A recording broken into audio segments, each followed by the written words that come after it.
My stepdaughter ignored me at the wedding and replaced me with her biological father, but when it came time to pay, I had already left. I've been married to my wife, Mariana, for more than 20 years. When we first met, she was the single mother of a little 5-year-old girl, Emma. She had bright eyes and a laugh that infected any environment. The first time I saw her, she was running after a paper airplane in the park, holding tightly to her mother's hand. Mariana was always honest about her past. Emma's biological father, Rafael, was unstable, full of empty promises and sporadic appearances. He would show up on birthdays, leave worthless presents, and then disappear for months. Emma was always excited when he showed up, even if her mother tried to control her expectations. When our relationship became serious, Mariana made it clear that Emma came first. I accepted. This without hesitation. What I didn't expect was how much I would end up loving that girl. It didn't happen overnight, but over time, every "I love you, Dad," and every drawing with my name scribbled on it won me over. I was there when she learned to ride a bike, after countless falls and scraped knees. I was there when she had a high fever in the middle of the night. When she had her first presentation at school, I rehearsed the poem with her until she knew it by heart. On the big day, she trembled behind the curtain, but our eyes met in the audience, as if I were her anchor. Rafael, on the other hand, was just a supporting actor. He made grandiose promises. "Next summer I'll take you to the beach," or "I'll buy you that bike." But he never kept them. Emma cried every time these illusions fell apart, and I was the one who helped mend the pieces. I never wanted to be the reason for her losing faith in her own father. As she grew up, our bond only strengthened. I was the one who went to school reunions, helped pick out her graduation dress, and cheered her on from the stands at games. She called me Dad, and even though we weren't connected by blood, I knew she meant it from the heart. That's why what happened next destroyed me. When Emma went to college, I supported her without hesitation. I paid for most of her tuition, her books, and even the rent for her apartment. It was a financial sacrifice, but I never complained. I wanted her to have opportunities that I never had. Rafael, as always, remained inconsistent. He would call from time to say, "Your father is proud of you," but he never helped with a penny. On graduation day, she ran up to me, tears in her eyes, and said, "Thank you, Dad. I couldn't have done it without you." At that moment, all the effort was worth it. So when she announced her marriage to Andre, I was genuinely happy. I imagined the moment of walking her down the aisle, a symbolic gesture that would represent everything we had lived together. The weeks before the wedding were full of preparations. Emma talked excitedly about the dress, the flowers, the music. As always, I supported her financially. I helped with the reception, the dress, and extra costs. I never expected a return. I just wanted to be recognized as part of that day. But then the invitation came. I opened it with a smile, expecting to see my name somewhere special. Instead, it was just a formal guest list. My name wasn't highlighted at all. Worse still, Emma chose Rafael to walk her down the aisle. At first, I thought it was a mistake. When I asked, his answer was a blow to the chest. There's only one biological father, and I've always wanted to give him this moment. I can't describe what I felt. Years of love, sacrifice, and dedication were discarded as if they meant nothing. But the worst thing wasn't her choice.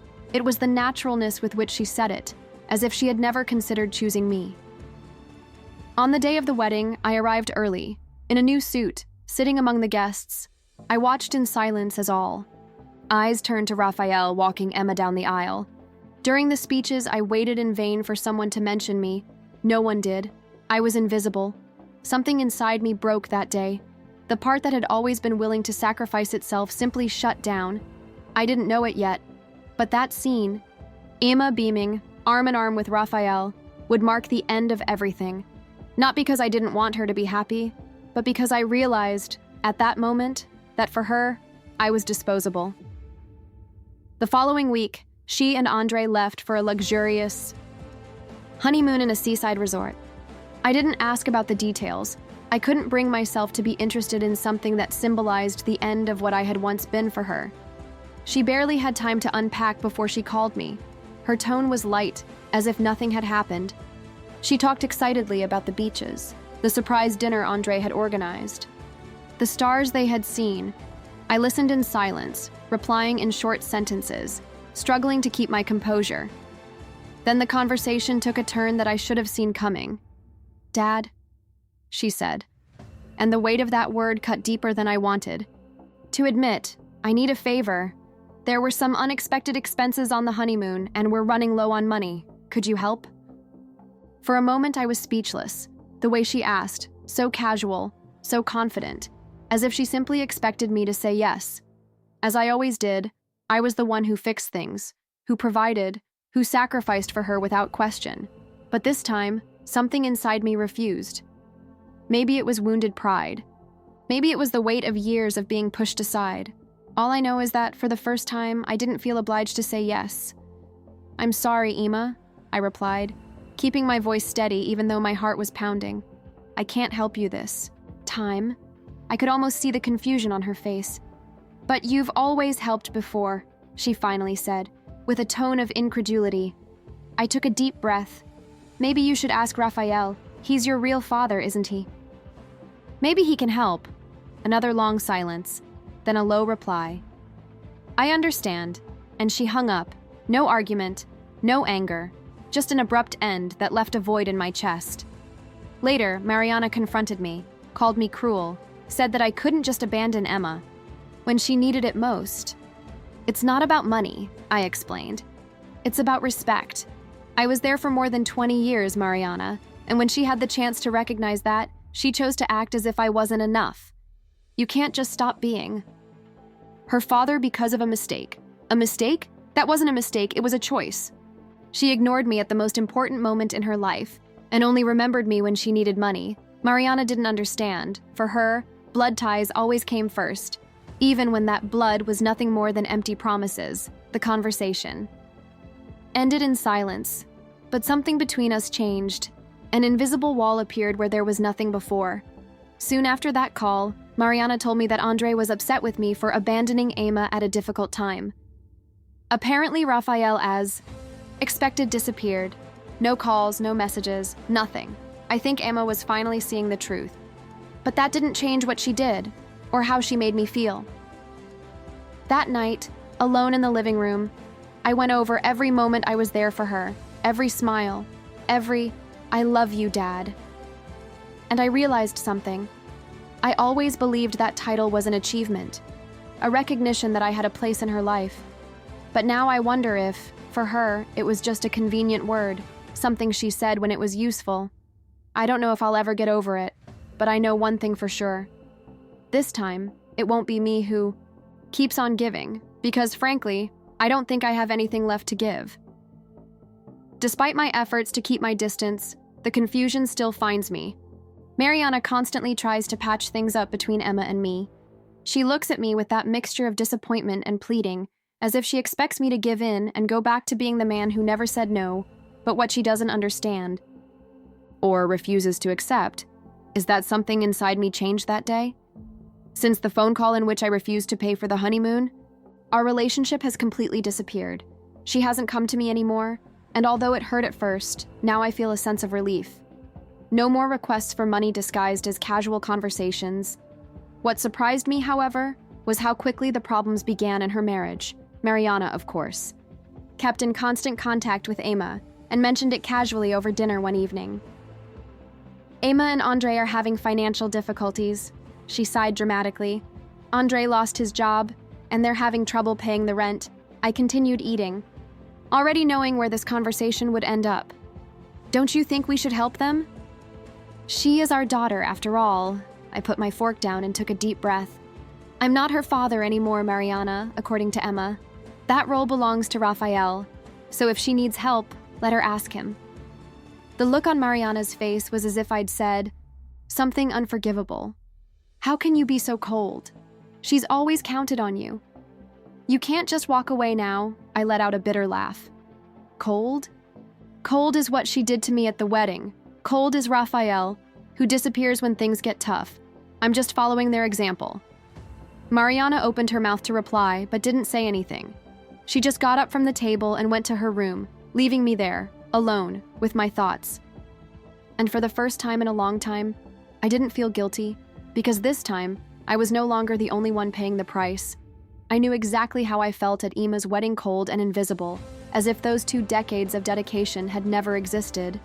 If Raphael was the father in the great moments, then let him also be the father in the difficult moments. That conversation with Mariana ended there. She left the table angrily, taking her plate to the sink with sudden movements. That night, we slept with our backs to each other, the silence heavy between us.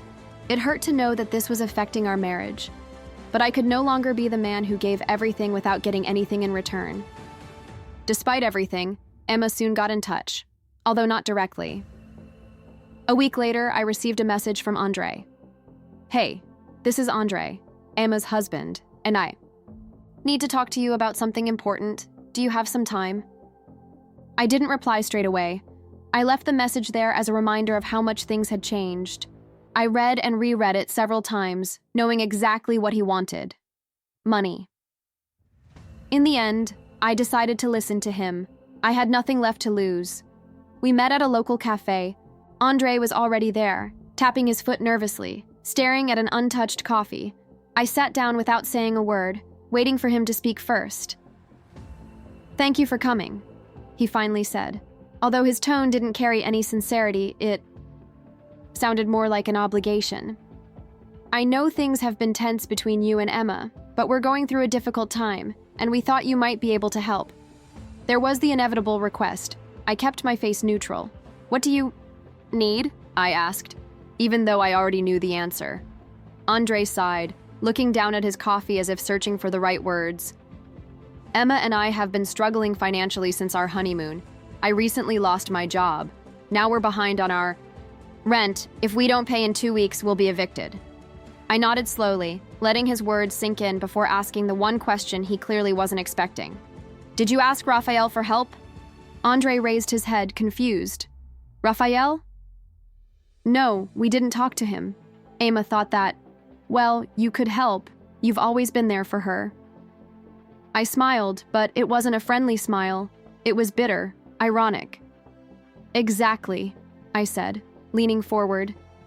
And yet, when she had to choose, she chose Raphael. "So no, Andre, this time I'm not going to help." Maybe it's time Raphael finally took on his role. Andre tried to argue, saying that it wasn't fair of them to be evicted, that this wasn't just about Emma, but about him too. I raised my hand, interrupting. "This conversation is over," I said firmly. "I wish you all the best, but I can't go on solving your problems." I got up, leaving him alone with his cold coffee and his frustration. When I got home, Mariana was already waiting for me, as if she already knew what had happened. I didn't give her any details. She didn't need them. From then on, Emma and Andre stopped insisting, but Mariana was still upset. She stopped pressuring me, but something between us was still broken, and somehow I knew it wasn't over yet. When a castle collapses, there's always more rubble to clean up. 6 months have passed since the wedding, and to be honest, these months have been strangely liberating. I've stuck to my decision not to get involved in Emma and Andre's problems. Even though I have to deal with Mariana's constant resentment, she doesn't say anything openly, but I can see it in her eyes. She still hasn't forgiven me for what she sees as a betrayal, no matter how many times I explain that this isn't about money, but about respect. Either she doesn't understand, or she refuses to understand. But the distance between Emma and me has brought unexpected relief. For the first time in years, I'm free of the burden of being the one who has to keep everything on its feet. I've returned to old hobbies like carpentry. I've spent more time with friends, things I neglected for a long time. At first, I felt guilty for taking this space for myself, but now I see that it was necessary. Still, the drama didn't stop. A few weeks ago, Mariana told me that Emma and Andre were finally evicted. They couldn't scrape together enough money to pay the rent, and the landlord lost patience. Now they're living with Andre's mother, in a cramped apartment with barely enough room for 2 people, let alone a couple. Mariana was furious when she told me this. "This wouldn't have happened if you'd helped," she said, her tone laden with the now familiar guilt she'd heaped on me. No matter what I said, Mariana would always see me as the villain for any difficulties Emma faced. But what she doesn't realize is that, deep down, I know I did the right thing. Emma chose to let me go, And now she's learning what it means to depend only on those who were never really there. According to Mariana, Raphael was completely absent throughout Emma's crisis. He didn't even respond when she came to him for help. Nothing surprising. He's always been like that. One empty promise after another. But it's ironic. After all the effort Emma made to put him on a pedestal, he simply disappeared when she really needed him. A few days ago, while Mariana was preparing dinner, she dropped a piece of information that almost made me laugh out loud. Emma said that Raphael promised to help her find a new place to live, but he hasn't followed through yet. He said he's waiting for the finances to stabilize. I raised an eyebrow, looking at her in disbelief. And Emma still believes him? After a lifetime of broken promises, does she still believe him? I asked, not angrily, but with genuine curiosity. Mariana sighed, looking at me sadly. He's her father, she said simply, as if that explained everything. I've spent years trying to fill the void that Raphael left in Emma's life, but now I wonder, was it all in vain? Maybe for her, biology has always mattered more than actions. Maybe I never competed with Raphael's presence, but with the simple fact that he existed. A week ago, Emma finally got in touch with me. Surprisingly, it wasn't about money. She sent me a message asking to meet, saying she wanted to talk. I hesitated for a long time before replying, but in the end, curiosity won out. We met at a park we used to visit when she was little. Emma was already there, sitting on a bench, nervously fiddling with her hands. When I approached, she stood up and gave me a hesitant hug. It didn't seem genuine, but I accepted out of politeness. Sat in uncomfortable silence for a few minutes, then she started to talk, but not about why she had called me there. Instead, she talked about how difficult it was living with Andre's mother, about the tension in the marriage, about how she missed having her own space. I listened without interrupting. I could tell she needed to get something off her chest. Then, finally, she got to the point. Dad, she said, a word that used to mean so much to me, but now seemed empty. I know I've let you down.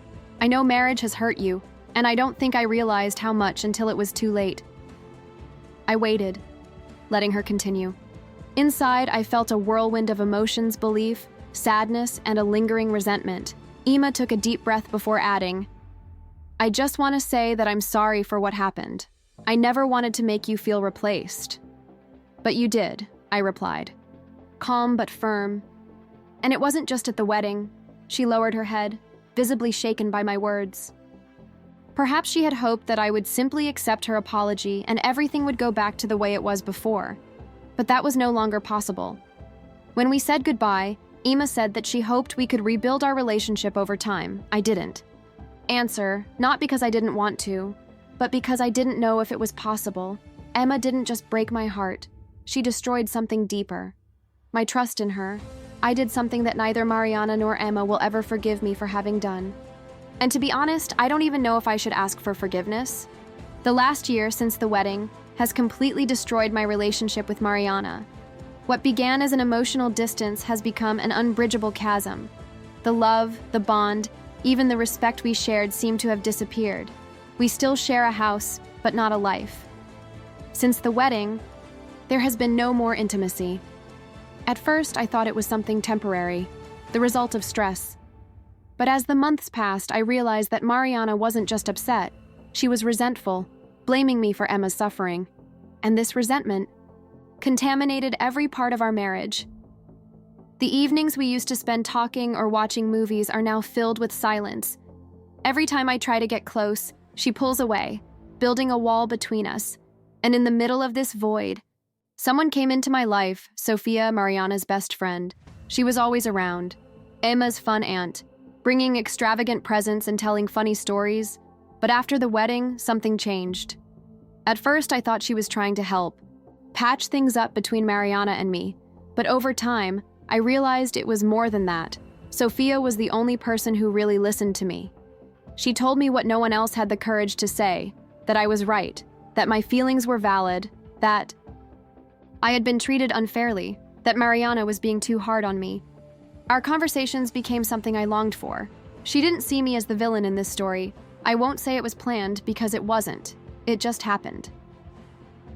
One evening, after another long conversation, we sat in silence. just looking at each other. We talked about everything, about how invisible I felt in my own home, about how cold Mariana had become, about how my life seemed to be falling apart. Then, out of nowhere, Sophia held my hand and said something that left me speechless. "You deserve to be happy, and they're not letting that happen." I don't know what made me lean forward, whether it was her voice, the way she looked at me. But before I knew it, I was kissing her, and she didn't pull away. That night, I didn't go home. I spent hours with Sophia, talking, laughing, letting months of repressed emotions finally come to the surface. For the first time in a long time, I felt seen, I felt wanted. Most importantly, I felt understood. I know what I'm doing is wrong, but I don't regret it. Sophia has been my escape, someone who really sees me. I found in her what I lost with Mariana. Connection. Mariana suspects something. She watches me when I come home late or go out to answer messages. But she hasn't confronted me yet. Sophia also deals with guilt. Still, neither of us regrets what we've done. I know this can't last. When Mariana finds out, there'll be no going back, but for now, at least I don't feel so alone anymore. Looking back, it all seems like a distant storm. But the scars remain. I've rebuilt my life, but I don't know if I'll ever be able to undo the damage I've caused. Mariana and Emma cut me off completely, and in a way, set me free. When I finally confessed, Mariana's reaction was even more intense than I had imagined. She confronted me before I could even speak. "What's going on?" "I've seen how you've changed. Tell me the truth." I let it all out at once. Sophia and I were together. She was there for me when no one else was. Mariana's face contorted from shock to fury, and then came the words that still haunt me. "So all this, everything we've built, has meant nothing to you?" I stood there, speechless. Everything I did was to keep my family together. But while you were trying to save Emma, I lost myself. And you didn't even notice. She screamed so loud it hurt. "What you've done is unforgivable. How could you destroy our family?" Emma entered the room. She already knew. Her voice was cold as ice. "I thought you were better than that, but you never cared. You just wanted to be the hero. Look at what you've done," I shuddered. "That's not true. You pushed me away, you chose Raphael, and when you needed something, I was supposed to just fix everything. But when I gave it my all, I was never enough. It was enough." "That doesn't justify your betrayal, Emma. Come on." And so they sent me away, told me never to look for them again. It hurt, but at the same time, I felt relief. There was nothing left to save. I moved into a small apartment. The divorce process was exhausting. But the real pain wasn't the legal battle. It was knowing that the life I had built was destroyed. Throughout it all, Sophia was there, my comfort, my motivation. She didn't justify my mistakes, but she didn't throw me away either, months later. While I was trying to put the pieces of my life back together, I received a message from Emma.